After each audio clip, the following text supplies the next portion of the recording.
Hi guys. आज मैं थोड़ा सा आपके साथ डिस्कस करना चाहता हूँ डेटा एनालिस्ट के बारे में। उसका थोड़ा सा रोड मैप डिस्कस करूंगा आपके साथ और थोड़ी सी बेसिक जो आजकल इंडस्ट्री में चल रहा है उसके बारे में आपको थोड़ी सी बेसिक नॉलेज दे दूंगा। आपको एक मोटा मोटा आइडिया हो जाएगा कि डेटा एनालिस्ट लाइन में ऐसा क्या है कि जो आजकल इतना बूम आ रहा है, वो डेटा एनालिस्ट की साइड क्यों आ रहा है। और जो लोग ये भी सोच रहे होंगे कि बूम नहीं है, कंपनीज ले ऑफ कर रही हैं, उनको भी एक ओवरव्यू सा मिल जाएगा इस वीडियो के थ्रू।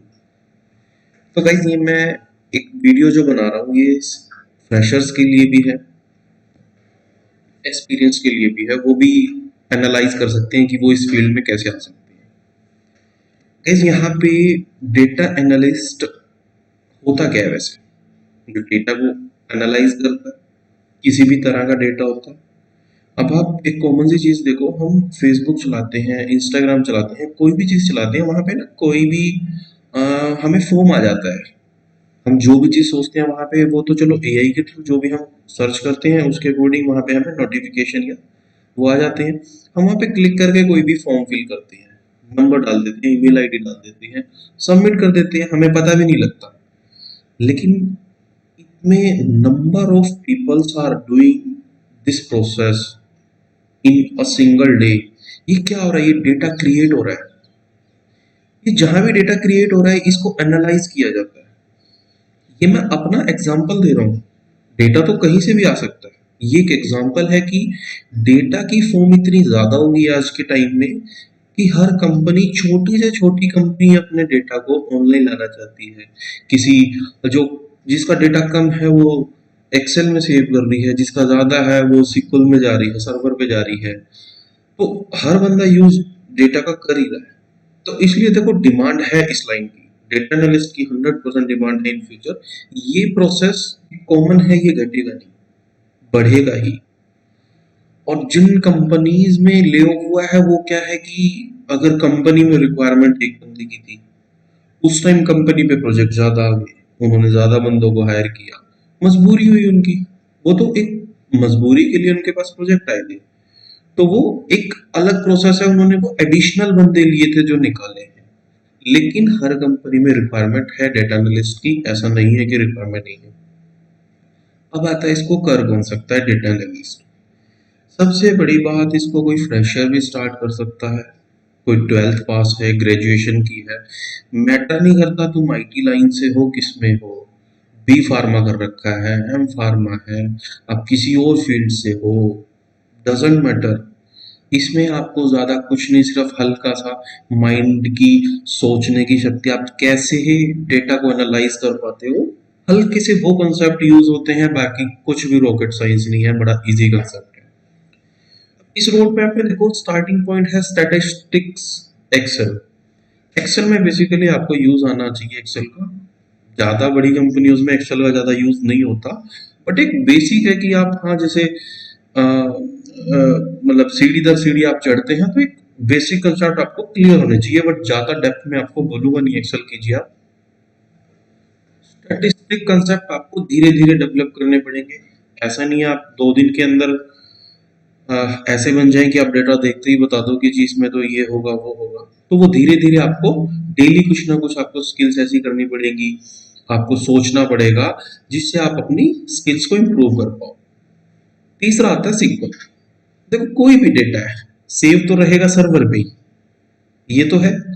सर्वर पे सेव रहेगा, उसके लिए मुझे सीक्वल लैंग्वेज आनी चाहिए। और इसके लिए मैंने सबसे पहले जो मेरा ट्यूटोरियल स्टार्ट किया है वो सीक्वल पे ही किया है।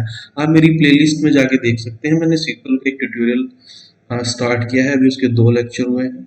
इन फ्यूचर बाकी सारे लेक्चर्स आएंगे, बेसिक टू एडवांस, काफी डेप्थ में वहां पे कंसेप्ट क्लियर करूंगा मैं। ओके, इसके बाद आता है पाइथन। पाइथन एक लैंग्वेज है, आपने सुना होगा नाम, काफी चल रही है ये। और डेटा साइंस फील्ड में तो 99% यही यूज होती है। 1% कोई आर लैंग्वेज यूज करता है, वो अब बहुत कम केस हैं ऐसे, वैसे मैक्सिमम पाइथन ही यूज होता है। फिर आता है डेटा विजुअलाइजेशन। डेटा विजुअलाइजेशन क्या होता है कि डेटा मेरे सामने एक टेबुलर फॉर्म में है, एक्सेल में है, मैं पहचान ही नहीं पाता उसको। फिर मैं उसको विजुअलाइज करता हूँ मैप्स के थ्रू। जहाँ पे मुझे एक अच्छे से विजुअलाइजेशन मिलती है, डेटा क्या मुझे बोलना चाह रहा है, क्या बताना चाह रहा है, वहां से मैं आइडिया लगाता हूँ। फिर मैं उसमें अपने कुछ इनपुट्स डाल के डेटा क्या बता सकता है, फ्यूचर में क्या कर सकता है ये डेटा, मैं वहां पे वो यूज कर सकता हूँ। फिर आता है BI tool. BI tool market में आजकल दो बड़े डिमांडिंग है, टैबल्यू और पावर बीआई। मेरे इस ट्यूटोरियल पे मैं दोनों के ट्यूटोरियल लेके आऊंगा, बट मैं टैबल्यू का स्टार्ट कर दूंगा नेक्स्ट 10 डेज में। कंप्लीट टैबल्यू का फर्स्ट हम लेके आएंगे, क्योंकि जितनी भी बड़ी बड़ी कंपनी है ना, premium company maximum tableau use करती है। पावर बीआई भी करती है, ऐसी नहीं है कि पावर बीआई की डिमांड कम है, पावर बीआई की भी डिमांड बहुत अच्छी है। अगर आप पावर बीआई सीख लेते हो और एक अच्छी जॉब आप ले सकते हो मार्केट में। कॉम्बिनेशन क्या चलता है, एक तो इन दोनों में से एक तो आपको बीआई टूल आना चाहिए, फिर आपको आना चाहिए सीक्वल। आप डेटाबेस से डेटा का यूज करोगे, आपको सीक्वल आना चाहिए। एक आपको आना चाहिए एक्सेल। गाइस, इन चार में से मतलब आप तीन चीज हो गई, एक तो बीआई टूल हो गया, एक सीक्वल हो गया, एक एक्सेल हो गया। इसका कॉम्बिनेशन आप अच्छे से कर लेते हो तो आप मार्केट के अंदर 10 लाख के मालिक बन सकते हो। ये कोई बड़ी डील नहीं है। 10 लाख रुपए ये एक बेसिक पैकेज है, 10 से 12 कंपनीज दे ही रही है। पर हाँ, थोड़ा सा आपको कंसेप्ट में डेप्थ में नॉलेज होनी चाहिए। ठीक है। फर्स्ट मैं आपको यही बोलूंगा, आप 12th हैं, ग्रेजुएट हैं, जिस भी अगर आप किसी और लाइन में भी आप लाइन चेंज करना चाहते हैं, आप वो भी कर सकते हैं। 9-10 लाख रुपए आपको इजीली मिल जाएगा। पहले आप, ये स्टेप वन है डेटा एनालिस्ट, पहले आप इसके अंदर एंटर कीजिए।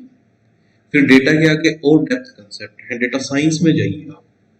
पाइथन में कोडिंग में अगर आपका इंटरेस्ट बनता है, आप डेटा साइंस में जाइए, मशीन लर्निंग में जाइए। एल्गोरिथम्स में आपका इंटरेस्ट बनता है, वहां जाके देखिए कि पहले एक बार एंटर कीजिए इस लाइन में।